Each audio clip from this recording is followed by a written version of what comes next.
Welcome friends, welcome back to the kitchen. Today we're going to do sort of a ricotta cake.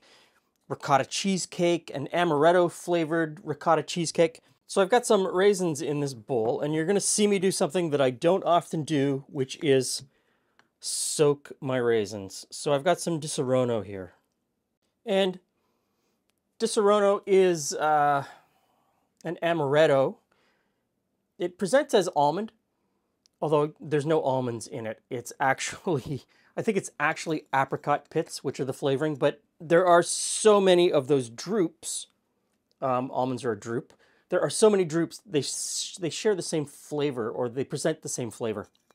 It doesn't matter which one you use, it's always going to taste like almond to a lot of people. Even cherry, it's kind of got almost a cherry flavor as well. So I'm using that. If you don't have Disaronno, you could just use almond flavoring in the cake at a later stage. And I'm just soaking the raisins because I was going to put that in as a flavoring. And I find that if you kind of soak the raisins in it, the raisins then carry that flavor forward. And I don't often soak my raisins. I don't often soak them at all. So just stir that every once in a while and set that aside while we do everything else.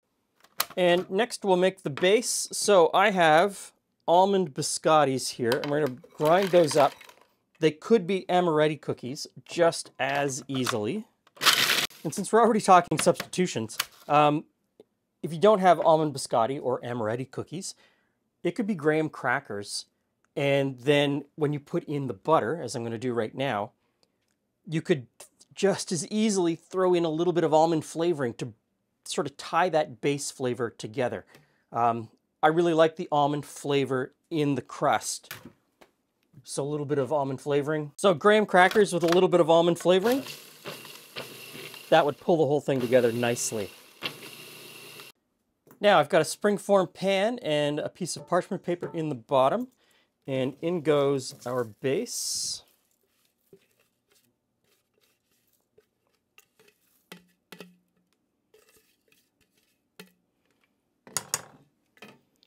And just press that in with your fingers. Now I push the crust firm into the bottom and then up the sides maybe an inch. I don't try to come all the way to the top, just a little bit. That's good. Oven's preheated, 350 degrees. This goes in for about 10 minutes.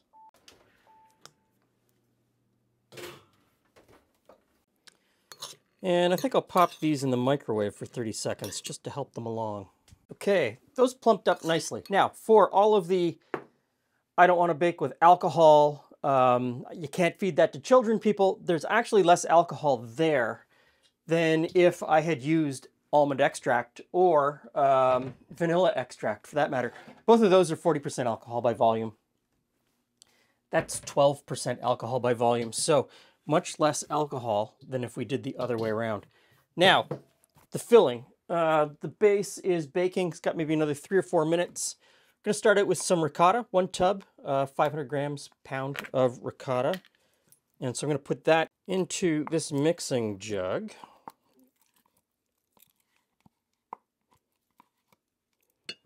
Okay, now I've got some eggs. So we are going to separate the eggs. The whites go into the copper bowl because we're going to whip them.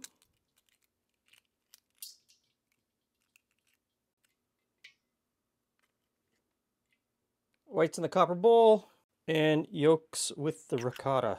And now we whip the egg whites. You just want to whip them until they're stiff peaks.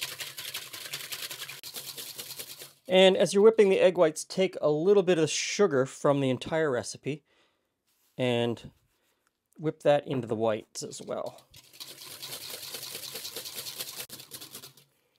There we go, nice and glossy. Really nice egg whites. Okay, so set that aside for a moment.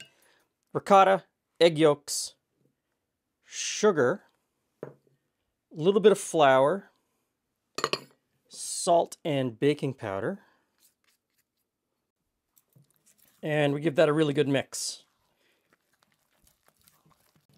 Now you fold in the egg whites. I mean, you know, fold, whatever. Sort of gently stir them in. Don't do it all at once. Put in about a third. fold that in, stir it in, gently stir it in, and then do the next third and then the final third.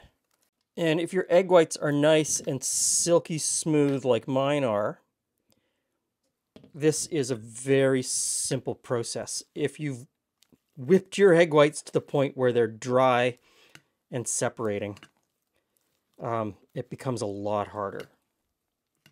Now, while I'm folding in the last third of egg whites, it's as good a time as any to put in the raisins. So in they go, and whatever liquid is in the bottom, which isn't much at this point, it's mostly all in the raisins.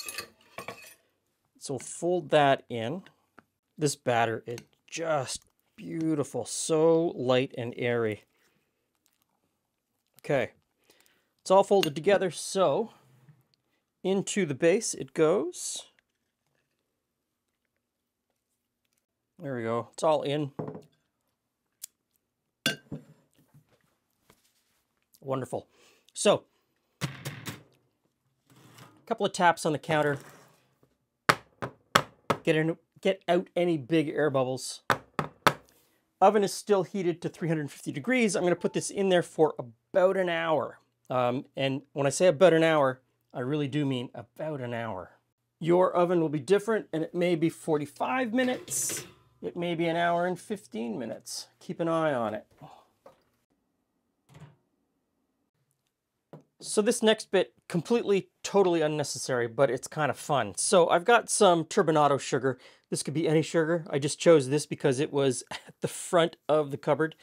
And I'm going to sprinkle some on top. So you could use, white table sugar, you could use brown sugar, whatever you want. And we're just going to brulee that or burn the sugar on top of the cake. And so I've got a pretty good layer of sugar. And you could pop this back in the oven under the broiler, or you could use a kitchen torch.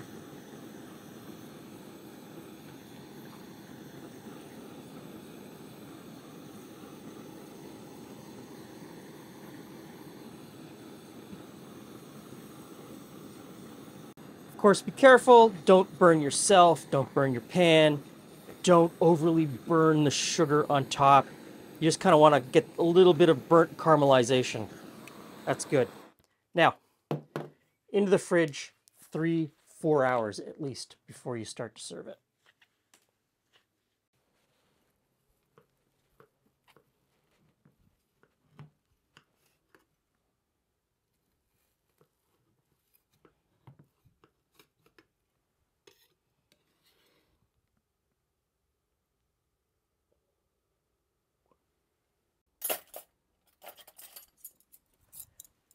Hey, Jules. Hey, Glenn.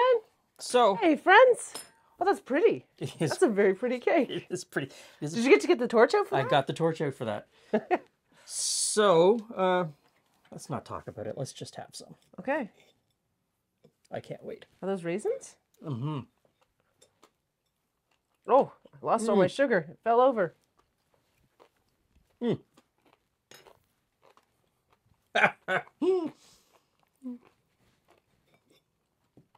Sorry. So all you got from Glenn was an and a second piece shoved in his mouth. Glenn approves. It's a really good cake. Yeah. That's a really nice it's got a great texture. mm-hmm. A combination of textures because you got some crunch from the sugar on top. That cookie bottom gives a nice crunch, and then the texture of the ricotta in the middle is just really nice. And even the raisins are good. I don't know that the raisins are necessary. No, not really, but so it's an amaretto cake. Mm-hmm. Right? So we've got the almond crust on the bottom. Mm-hmm. I soaked the raisins in the amaretto. So they're bringing sort of little flavor bursts. Oh, is that where the amaretto flavors? Okay, that's little, where that flavor's coming from. Little okay. flavor bursts from the... I had assumed that was just mixed into the... No. Into the... It's all coming from just a little bit of burst from the... So that's kind of magical at how much that brings Yeah. to the whole thing then. Yeah. So there I was thinking the raisins didn't bring anything. No. Fooled I was. They bring... It's... Okay, so that's a great cake. I did ricotta. If you go to the grocery store and you pick up a tub of ricotta and you choke at the price, go to the other dairy section and just get... what's that other stuff called? Cottage cheese? Cottage cheese. Just get cottage cheese. It'll work. You'll come to sort of the same end. And I did amaretto. you could play with other flavor combinations. Definitely play with other flavor combinations and take this, just sort of follow the pattern and build in something else. Like that with orange or that with lemon would be really good. There you go. So give this one a try when you really want to impress somebody. It's an easy way to get impression points at the end of a meal. Thanks for stopping by. See you again soon.